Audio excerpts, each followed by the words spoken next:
Class 1, we have computer lesson. We will study about paint program. ئەم کاتتان باش بۆ لیەک هیوادارم هەمووتان زۆر باش بن گوڵەکانی من.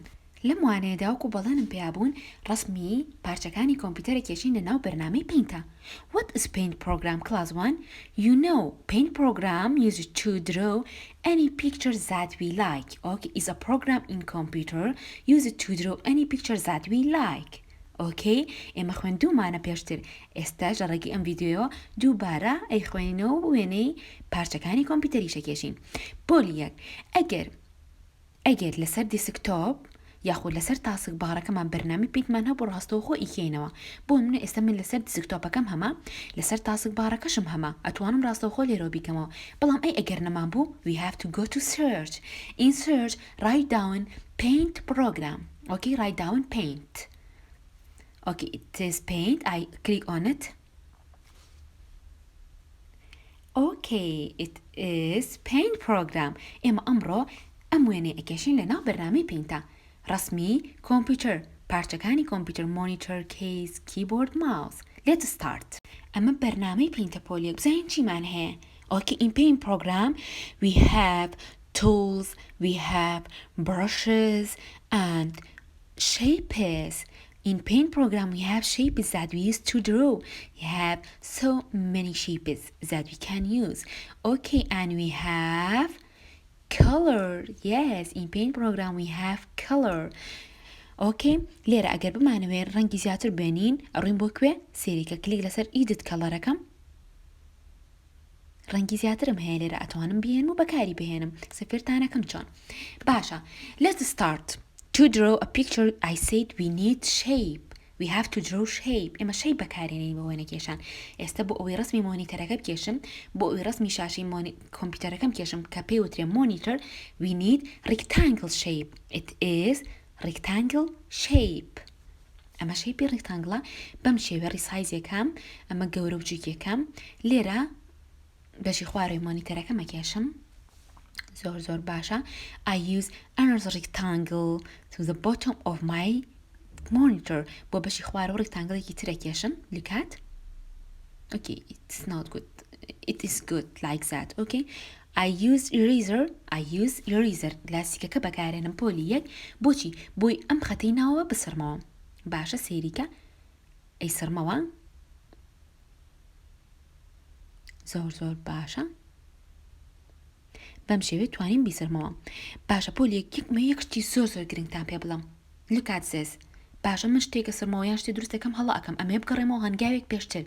باشە we have two options in here. Look at we have two options in here, undo and redo. Okay, undo is to go back in steps. بەکاری بۆ من هەنگاوێ بگەڕێمەوە پێشتر. باشە ئێستا هەنگاوێکە گەڕێمەوە پێشتر ئیتر ئەتوانم دووبارە ئەو بسرمەوە بە جوانترین شێوە واتە ئەگەڕێمەوە هەنگاوێ پێشتر و ئیشەکەی خۆم بەرداوامی پێم. باشە we need another rectangle shape to draw a keyboard. بۆ کێشانی کیبۆردێک پێویستم بە ڕێکتانگڵێکی تر هەیە. Okay, it is keyboard. Okay, after that we need case. I draw case. Look at it is case. And to draw a mouse we use circle. It is circle. Okay, we use circle like that. We draw a circle as oval. ئێمە سێرکڵەکە بە شێوەی ئۆڤڵە کێشین بەم شێوە بۆی شێوەی چی وەرگرێ ماوس. ئێستا پۆلی یەک ڕێکتانگڵێکی ترە کێشم بۆ مۆنیتەرەکەم. Look at I drew another rectangle inside this one. لەناو ئەمەیە ڕێکتانگڵێکی ترم کێشە ببینە خۆم شوێنەکەی دانێ. I need a circle because we said on monitor we have turn on and turn off button. ئەمە بەتنی کوژانەوە هەڵکردنی مۆنیتەرەکەم بوو کێشام. باشە ئێستا من بۆ ئەوەی کە کیبۆرد دیزاین بکەم بۆ ئەوەی کە من بتوانم کیبۆرد دیزاین بکەم we said on keyboard we have letters and numbers. ئێمە ژمارە و تێکستمان هەیە. کلیک لەسەر تێکستەکەین. Look at it is text. کلیکی لەسەرەکەم لە بەشی سایزە. Look at in here I choose the size that I want. ئەو سایزە هەڵەبژێرم کە ئەمەوێ.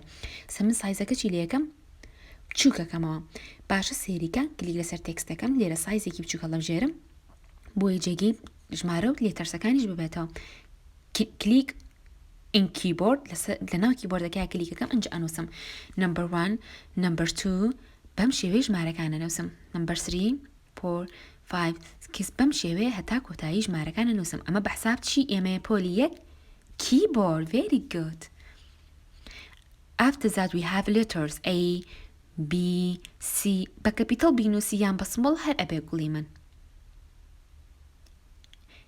H okay G-H I هەر حرفێ بنووسین ئەبێت تەنها بۆی بزانین کامە کیبۆردەکەمانە okay we said we have other buttons on keyboard like space bar like inner like shift okay look at I draw the button like that بەم شێوەیە بەتنەکانی سەر کیبۆردە کێشم I use rectangle yes very good rectangleم بەکارهێنا ئافەرم پۆلی یەک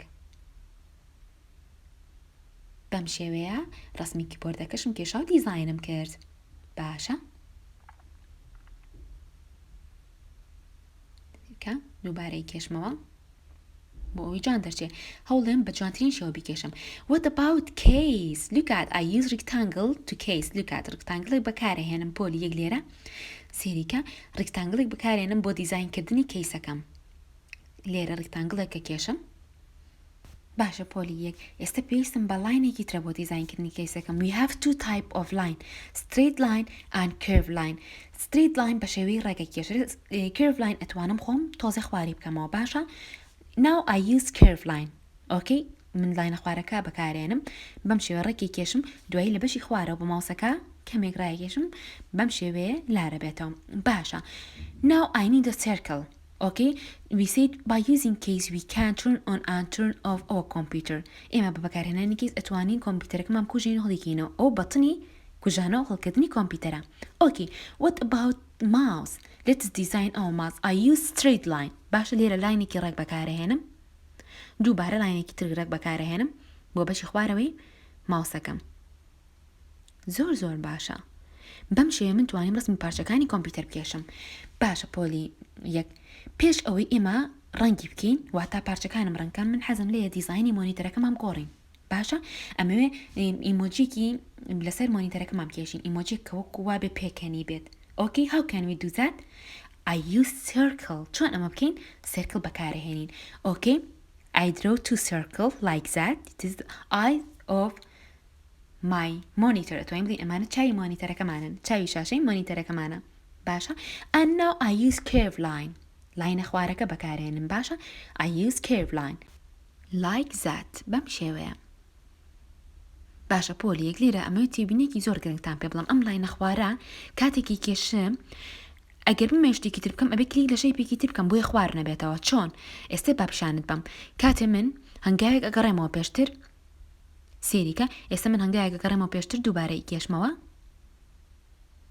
ئێستا ئەی کێشم ئەو لاینەکەم کێشە باشە ئێستا ئەگەر کلیک لە شوێنێ بکەم یەکسەر خوارە بێتەوە ئەبێ دوای ئەوەی ئەم لاینەمان کێشا پۆلی یەک ئەو کێش بۆ ئەوی ئەو کێشەیەمان بۆ دروست نەبێ کلیک لە شەیپێکی تر بکەم باشە ئێستا لاینەکەم کێشە I click on another shape کلیک لە شەیپێکی ترەکەم ئیتر ئەو کێشەیەم نامێنێ دوای ئەمە ئەتوانم چۆن بمەوێ بەکاری بێنم ماوسەکەم باشە پۆلی یەک what do you think about our picture پێت باشە زۆر باشە با یەک شتی تر بکەین ئەگەر لاینێ بۆ ماوسەکەمان دروستکەین بۆ دەمی ئەم ئیمۆجیمان دروستکەین جوانە بێ بەڕای تۆ I think it is not good I don't like it من حەزم لێ نییە هەستەکەم ئێوەش هەستان لێ نابێ لەبەرەوە باچی بکەم با undo کەم okay undo is to go back in steps کاتێک شتێک هەڵا ئەەکەم بە undo ئەگەڕێمەوە پێشەوە now we have to colorize our picture ئەمانەیە ڕەنگەکەم ڕسمەکەمان ڕەنگ بکەین we have a tool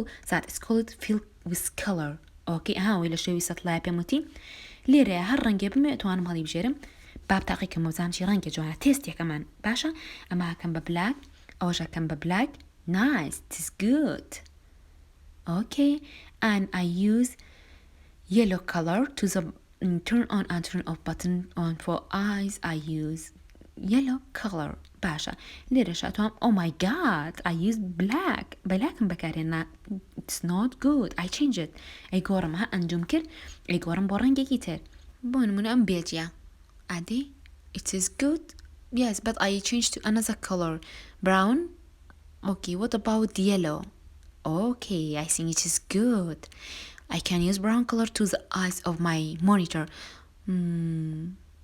let's test black color yes class 1 it is good that one is very good هەستەکەم ئەمە زۆر گونجاوە let's colorize our keyboard I use this color to my keyboard okay we have to use black color to the buttons that we have on keyboard okay black color but what do you think about the color of my keyboard do you like it good بەم شێوەیە ئەتوانم بە هەمان ڕەنگیان بە ڕەنگێکی زەردیان بە هەر ڕەنگێکی تر چی بکەم ناو پیتەکان ڕەنگکەم بۆیە سپینە بێ ئەتوانم هەر ڕەنگێکی تر بکەم کە خۆمەمێ بۆ منە زەرد بێ قاوەی بێت ڕەساسی بێت باشە okay what about this yellow I think it is not good هەستەکەم و ڕەنگە جوانیە حەزم لێ نییە ئێستا ڕەنگی تریش تەست دەکەین بەدەست خۆمانە پۆلیەک هەر ڕەنگێک کە حەزمان لێ بێ ئەیکەین بەو ڕەنگە بۆ نمونە زرد yellow it is not good I think it is not good let's change to grey okay or dark blue very good it is good let's colorize our case I use black color ڕەنگی ڕەش بەکارهێنین بۆ بەشی سەر و خوارەوەی کیسەکەمان and after that we use grey color okay to this and this part what about the button that we have on case it is turn on and turn off button I use yellow color okay ڕەنگی زەرد بەکارهێنم بە هەمان شێوەی ئەو بەتنی لەسەر مۆنیتەرەکەم هەمە باشە let's colorize our case and I use yellow color and dark blue okay باشە با ماوسەکەشمان بکەین بە ڕەنگی زەرد زین چۆن دەرەچێ okay what do you think it is good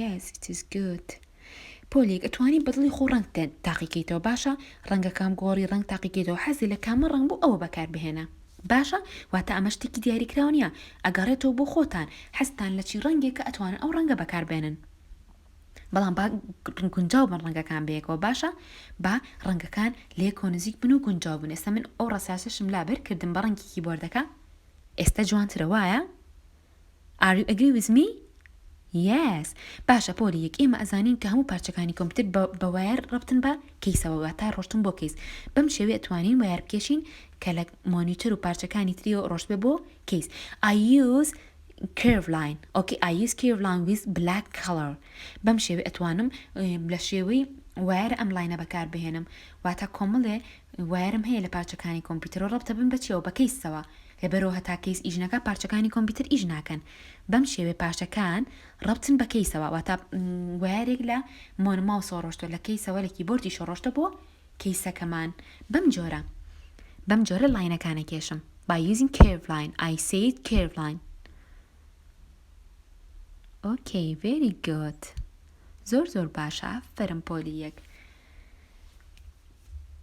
باشە پۆلیەک what about the background of my picture what about this white space دەربارەی ئەم بەشە سپیە پۆلیەک ئەتوانین بەدڵی خۆمان ڕەنگ بەکاربێنین هەر ڕەنگێک کە تۆ حەزلێتی بۆ منە براون okay pink what about edit color okay by using edit color we can use more color بە بەکارهێنانی edit color ئێمە ئەتوانین ڕەنگی زیاتر بێنین ئێمە ماون لێرە ڕەنگە کڕین ئەچینە edit color ڕەنگە کڕین هەر ڕەنگێک کە خۆت حەزلێتی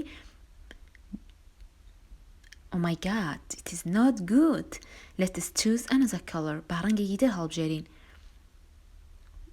با ئەمە تاقیکەینەوە it is good I think it is nice what about you are you agree with me what about this pink class one this and this pink کامەیان من ئەمە هەڵەبژێرم باشە من بۆ خۆم ئەمە هەڵەبژێرم ئێوەش هەر ڕەنگێک کە حەستان لێتی ئەو ڕەنگە هەڵبژێرن I want to write down class 1 ئەمێ بنووسم کلاسی یەکە تا کلیک لەسەر ئەو تێکستە ئەکەمەوە دووبارە پۆلیەک لێرە سایزێکی بۆ دیارەکەم با سایزەکەمان گەورە بێ بۆیە دیار بێ باشە سایزێک دیارەکەم لەم لێرە لە بەشی سەرەوەی ڕسمەکەمان ئەنووسم میرایت کلاس 1 ڕەنگێک هەڵبژێرم کە لەگەڵ وێنەکەمان بگونجێ هەر ڕەنگێک کە لەگەڵ وێنەکەمان بگونجێ نووسیم کلاس 1 باشە ئەتوانم سەلێکتی بکەم ڕەنگەکەی بگۆڕم باشە بەڵام ئەبێ سەلێکتی بکەین هەر ڕەنگێک کە بزانین دیارە بێ لە وێنەکەمانە بۆ نمونە ئەم ڕەنگە ئەشتوانین تازەکی دووبارە گەورە بچووکەین بەڵام لێرە شەو ئاگادار بەڕی سایزیشی پەکە ئەکەین ئەیبینە ناوەڕاست زۆر باشە پۆلی ئێمە بەم شێوەیە توانیمان ڕسمی پارچەکانی کۆمپیوتەر لە ناو بەرنامەی پێنتا بکێشین باشە ئەگەر ئێمە ئێستا بمانێ ئەم ڕسمە سێڤ بکەین بۆ ناو کۆمپیوتەرەکەمان we have to click on file tab okay file tab look at this blue color سێری ئەم ڕەنگەشی نەبکە لێرە نووسراوەچی فایل کلیکی لەسەرەکەم کلیک ئەتوانم لەسەر سێڤ یان سێڤ ئەس ئەکەم هەرێکێکیان بێ ئەتوانم باشە لێرەیە لەم شوێنەیە کە بۆ مەکرێتەوە لەم بۆکسەیە کە بۆ مەکرێتەوە من ئەو شوێنە دیاریەکەم کە ئەمێ ڕسمەکەم تایە بۆ سێڤ بکە بۆ نمونە ئەمێ لەسەر دسکتۆپ لەسەر شاشەی کۆمپیوتەرەکەم بۆم سێڤ بکە so we have to choose desktop or in here we click on the first one that is desktop یان لێرە کلیک لەسەر یەکەمین بەش ئەکەین کە دسکتۆپە in file name we have to write down a name for our picture ئێمە ئەمانەیە نایەک بۆ ڕسمەکەماندانین بۆیە بۆ ناو بۆمان سێڤ بکە بۆ نمونە ئەنووسم computer okay computer parts or computer parts باشە یان هەرتوانم بنووسم computer ئەنجا کلیک لەسەر چیەکەم save ئێستا بزانین ڕسمەکەمان سێڤ بووە minimize یەمە ئەکەم ئەها بەم شێوەیە کلیک لێرە ئەکەم let us find out our picture look at it is our picture I click on it کلیکی لەسەرەکەین و ئەیکەینەوە look at class 1 it is our picture ئەمە ڕسمەکەی ئێمەی کە لەناو بەرنامەی پێنتا کێشامان پۆلی 1 هیوادارم ئێوەش ئەگەر لاپتۆپ یان کۆمپیوتەرتان هەیە لە ماڵەوە هەوڵ بن ئەم وێنەیە بکێشن و بۆم بنێرن ئەگەریش نیتانە ئەتوانن قەڵەم بۆیە و وەرەقە بەکاربێنن وەکو وانەی هونەر لەسەر وەرەقە بیکێشن بەم شێوەیە هاتینە کۆتاییوانی ئەمڕۆمان تاوانەیەکی تر و دەرسێکی تر خواتان لەگەڵ پۆلی 1